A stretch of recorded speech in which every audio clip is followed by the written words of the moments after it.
This is day 633 of the Arukh HaShulchan Yomi. Today's Arukh HaShulchan Yomi is sponsored for the for his chus for Shlema for Yonasan Ezra ben Chana Feigl. Should be a chus for a quick refuah Shlema. Today we are doing Siman Shin Samach Sif A, the Siman Shin Ayin Sif Aleph.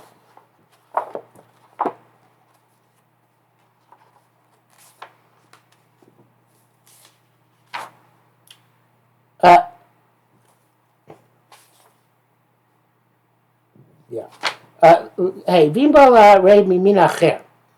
Let's change the species of the Eruv.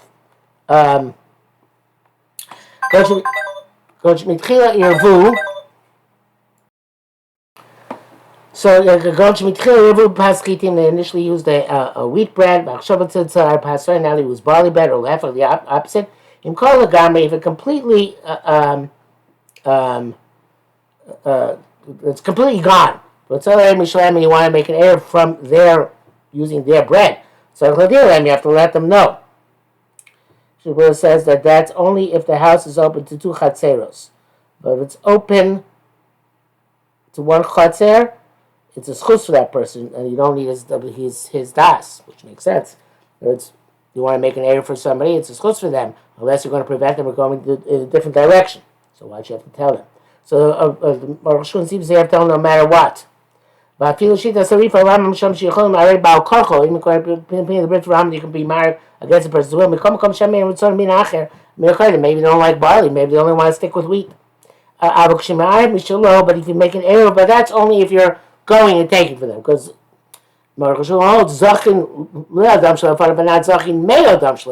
you can't take from them a new piece of bread and coerce them to give that new piece of bread. Okay, fine, you got from them the initial piece of bread. You didn't marry Baal Korcham on the first piece of bread. But now the second time, I guess you have no authority to do that.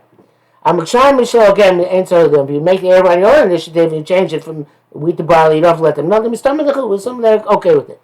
If you look we should only smite. If the first one did not completely get destroyed, but it's less than the shear, Avol Bishmai Mishlem, even though you're making error from theirs, you're taking from theirs, so you don't have to let them know. They came in the Yishar Adam Rishon, since they're still up from the first type, Lo Yachushim Matikum Minacher, they won't care if now you fix it with the second type. Seems kind of arbitrary, but that's what it says here. So this is coming if you're going to add because the first error got ruined. But if you're coming to add because the new people joined the Erev. And they didn't have 18 grogros, which was sufficient for even 1,000 people. That's something that says for these people, it's the initial Erev. So therefore they only have one opening, and it's in this yard. And therefore they forbid the people in the chutzim from carrying. You don't need their consent at all. Where you found the Simcha. And even if you're taking Erev from them. Das achas, das echel mibnei abayis. Because the Rosh need at least one people in the household to agree with it. When they have 2 openings, this yard went to another yard. Sorry about this tonight. Yeah, so sorry about that. Hopefully that won't happen again. Again, if they have 2 openings, you have to let them know that you're making an error for them, even if you're making an on your own. The Shem maybe they don't want to be together with you in your chutzah.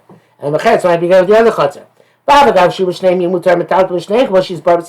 hi, you're going to have 2 chutzah. You're not limited to 1 error, but there's no quota. You're part of 2 error. Like we're going to see, maybe they don't want to have many people have access to their property.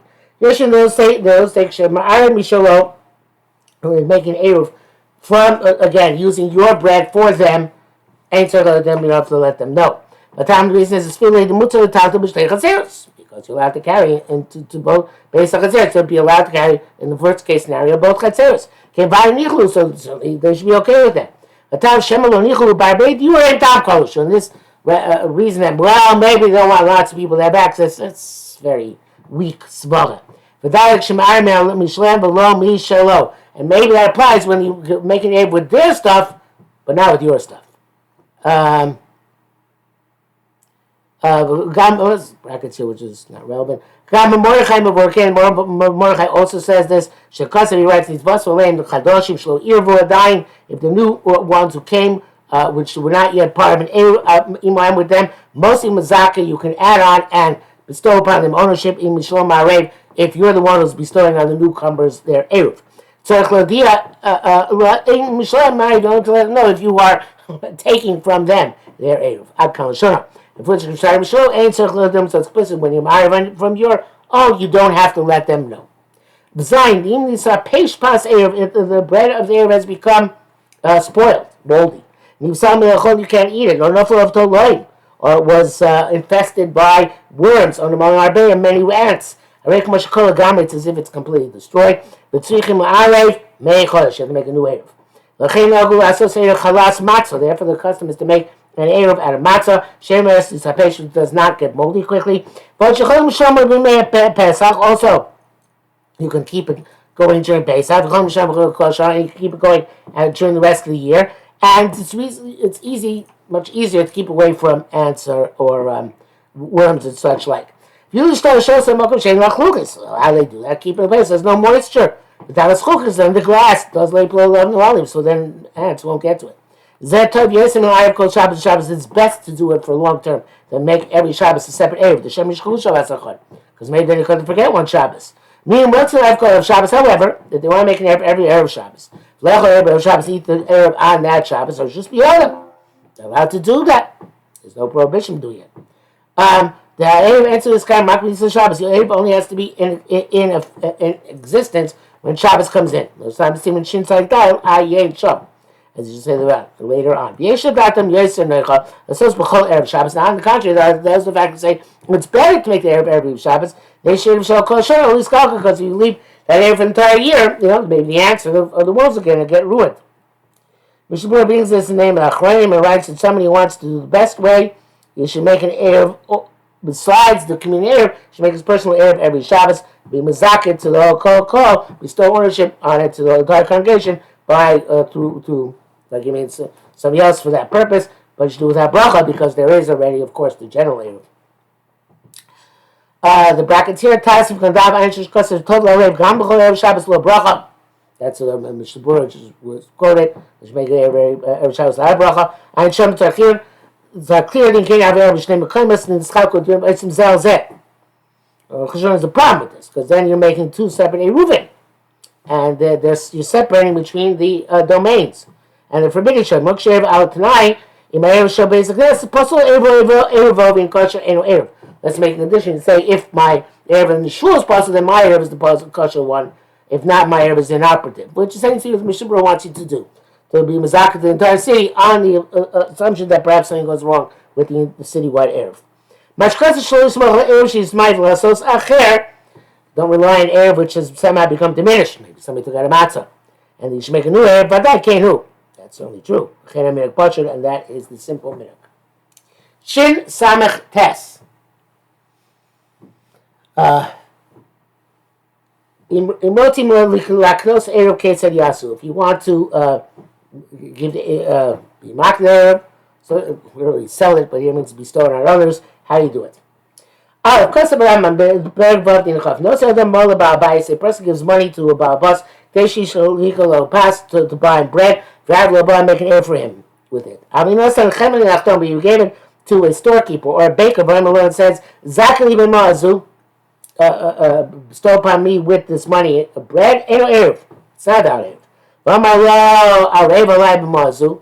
If he said, make an eruv for me with this money, the person who's his agent takes bread and makes eruv for him. That's okay. He gives a vessel, give me for the exchange of this vessel food and give me and bestow ownership on me. You take food and make an eruv for him. This is from the Gemara, and the explanation is as follows. And you give money to a Baal Boss, Shekach Lepas Erev to buy for him bread for Erev, Harei Shluchah Erev, he's your agent to make an Erev. Shluchah Shloach Mosan, your agent is like yourself. But if you give it to the storekeeper or to the baker, you say, bestow upon me the ownership, he's not your agent. You're buying it for the bread from him. But yet, Kini Kesef is not, you can't be Zeichel Kini Kesef, and he didn't do Mashiach on the bread, so it's not his, so it can't be his Erev.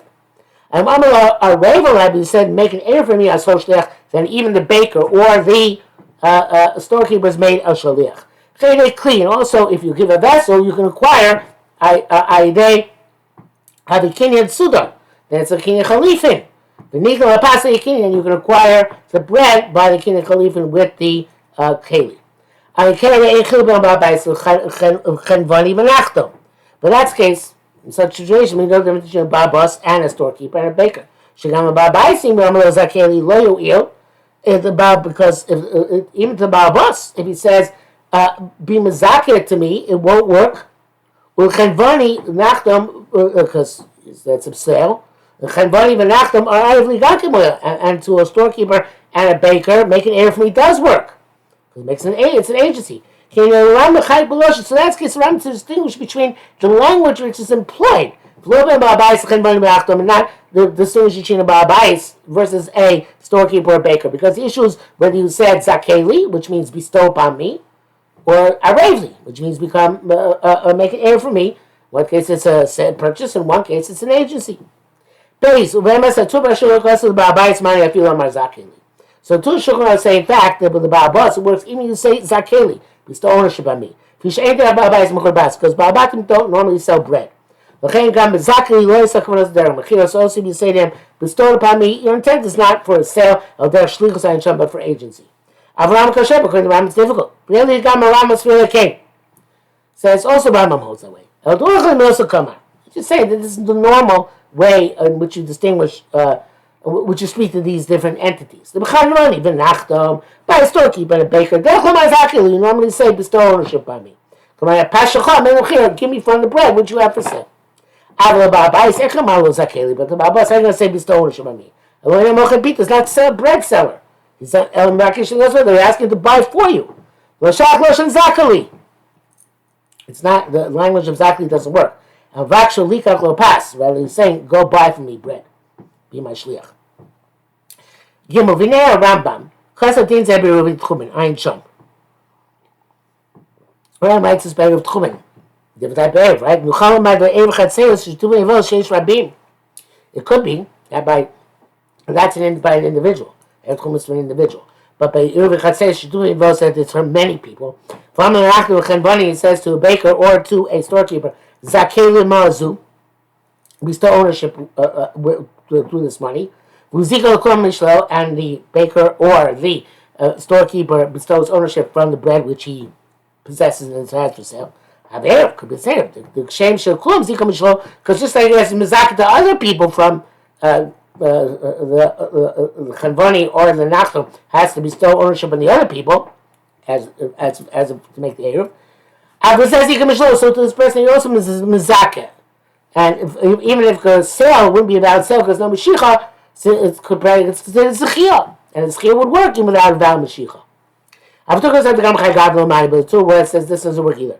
Even though you're Mizak all of them from his own, says when this one guy, he took money. This one guy has a mind to sell. Not to bestow ownership.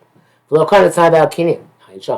Rashi say that's the own. They add that filu imanachtem kilo zakoso so mishalo. Even the baker had mind to bestow ownership from the bread which he has. And what's so effective? Since this guy gave the money, he only had in mind to acquire the bread, not the ownership should be stored on him. And the sale is not valid because there is no Mashiach in Shom. Rosh repudiates this. The Kamen shall run to since he wants Erev, I might as well say why won't we assume that they'll do it in a way which respects an Erev? But to Rosh Those do paskin like the rush. That they have in mind that works in the effective way. So this is Garki Nichon. This is what also works out. He doesn't want to have the issue of kinyanim. He wants to do the mitzvah with his money. He wants to be the one who gets the schar, so to speak, in the mitzvah. And not that somebody else should bestow it upon him. But Rosh likes the svara. But since with his money he can't acquire without doing Mashiach, without acquiring the bread literally, it's better for him that there should be an Eruv without being his money, then there shouldn't be an Eruv at all. So I guess that means that he's willing to forego the concept of funding the Eruv, although I'm not sure why he's bestowing, but foregoing it, because ultimately he is funding the Eruv. But nevertheless, he wants it to be in the manner which is effective, which is by the Nachdom Rechabani bestowing ownership. Baruch is not sure about the Rosh if he means only to reject the Tosfos or also Rashi, that even if it's Zak to everybody, it doesn't work. According to this, the Rosh should say that if the Kinyan was by money itself, it wouldn't work, but if the Chenvani bestows ownership on everybody, it does work. All these are very rare cases. And there's long brackets. I am a gram sikon al shukrikshem chashmishin sim kuf tzayik des. Yain kiddush kodem emos v'vav shud v'avid dvar mitzvah. Good question. Kiddush. That wine for kiddush, most konos, because it's for dvar mitzvah. V'lom leikha gam emos l'bat. So why can you acquire an eruv only by money alone without a mashicha? Ain't sure. Then I say beisham chashmishin sim fei sheish mepakim b'zeh. In fact, there are people who don't agree. Then I say ain't sure. I'm gambling avach yatzishah, but anyway, it's not a problem. Why? The Rebbe in fact argued. Let's say the Shem mitzvahs eruv kara b'mosur. Let's also for the mitzvah of eruv you acquire with money alone. Argues the ein zu mitzvah kol kach. It's not such a great mitzvah to make an eruv. You know, make a brach on it. That in order for it to be effective, we're going to null or suspend the takanas chami that only Mashiach works. The my uma takanas eruv takanas Mashiach. Why suspend? Why allow takanas eruv to suspend takanas Mashiach? Maybe takanas Mashiach to suspend takanas eruv. Lo batlu takanas zu elishul inish to Torah. They were only negated the takana of Mashiach that most are not konos, only Mashiach is going there, only for a Torah mitzvah. Come over Arukh HaShulchan, shesimchas yom derais is like shechting an animal for the simchas yontif 4 times a year when the animals are very much in demand. In that case, it said most konos the animal. The kiddush should call the rights of the kiddush is primarily the rights of the duk, but not in any other case. Shin ayin dinos him nechotzer shein mosim. The halachas of those who answer on the people you are, those who don't answer. The Chacham in Torah in the Mishnah. And those say wrote by Arukh HaShulchan. It says so you put the zayir in a gatehouse, in an open area, or on a porch. Ain't no area that's not considered. Didn't expect that to happen again. So, and that's the little base Arukh HaShulchan. Pesach puts the zayir in a gatehouse. Arukh HaShulchan and Pesach. An open area or a porch. In area, it's not an area because these are not houses. So he lives in these structures. They don't have to participate in the eruv. Beis haTemna, Beis haBakar, a warehouse for hay or for cattle. Beis haEtzim, for wood. Beis haOtzros and other types of warehouses. I raise the eruv. You put the eruv there. It is an eruv because of Adarshim also. Somebody lives there. Does need to participate in eruv, otherwise there is also because those are considered to be technically suitable for dwelling. Klami, the eruv chatzer is tzorich litim b'bayis b'chatzer. Chatzer is to be in a house in the chatzer.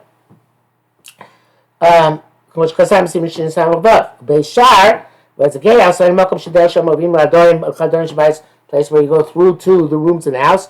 Abi sheishu arba chisasim, that has 4 walls. Achsadra mirpeses, and so to the achsadra and the mirpeses. They're like in the chutzner itself. So it's not put in the house. They're not effective. Therefore, also people live there. They don't forbid the people of the chutzner. He has no house in the chutzner. But the other structures like bais, like houses. So he puts it there. It's like putting the house. So therefore somebody eats there, to lives there and eats there. Also, he forbids the other members of Chatzar from carrying, let's participate in the Eruv.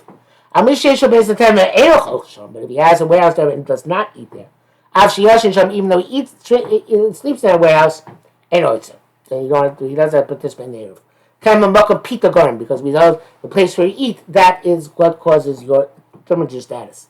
Sukkah is not considered to be a house, and therefore a person living in the sukkah during sukkahs does not forbid members of chatzar, nor does he have to participate in the eruv. Even though he eats there. The hidi or sarai, because it's a temporary abode, and a kabayis is not like a house. So then of course you can't put the eruv there either. Nevertheless, it seems to me the sukkah b'nei kabayis, if the sukkah is built like a house, the sukkah b'nei kabayis. A sukkah which is built like a house. But in sukkahs you take off the roof. And you cover something which is suitable to be schach, mikre bayis, which of course we find nowadays where I live in Muncie, there are a lot of people who have that. They have retractable roofs and they put schachs there, so that's considered to be a true house. Mishnah Berurah does not make such a distinction. Only says that that's a thing we're talking about the scenario, as the Mishnah Berurah concedes here. But he says that interesting that people who live in the desert, and that's the way they live, I guess Bedouins, so then that would be considered a house for the Bedouin.